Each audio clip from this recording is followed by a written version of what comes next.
upu na kukatokea kingine nini? Ukiwa. Unapoviona hivyo vitu vitatu, hivyo ni vitu vizuri katika namna ya uhalisia katika maisha yetu.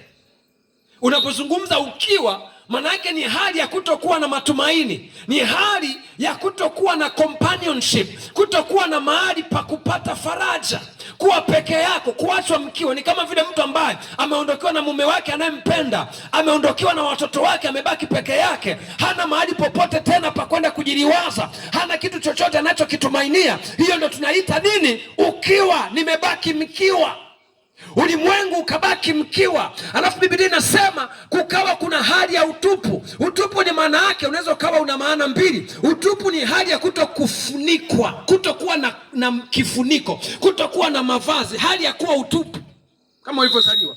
Lakini namna ya pili, tafsiri yake inaweza ikawa inamaanisha kwa habari ya kwamba kulikuwa kuna vitu, lakini vile vitu for somehow vikafanya nini? Vikaondolewa au vikachukuliwa, pakabaki tupu. Tunaposema nyumba imebaki tupu, maana yake kulikuwa kuna makochi, kulikuwa kuna mikeka, kulikuwa kuna TV, meza, friji, kulikuwa kuna madry wash, sijui manini, yale makorokoro yote yamechukuliwa, nyumba imebaki tupu. Kwa tunapozungumza habari ya giza, ukiwa na utupu, maana yake hivi ni vitu vilivyotokea baada ya jambo fulani baya kutokea kwenye ulimwengu. Sasa ndio maana ikabidi Mungu aje kwa ajili ya kufanya project mpya ya uumbaji, kutengeneza ili utupu uondoke, ili ukiwa uondoke na giza liondoke. Kwa Mungu alikuja kutengeneza vitu kwa upya. Sijui kama tuenda pamoja hapo.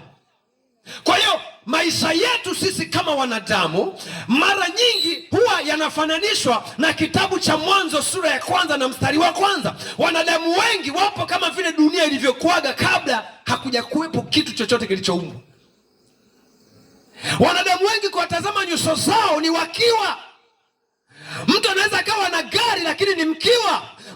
Yuko mwanamke anaweza kuwa ameolewa lakini ni mkiwa. Yuko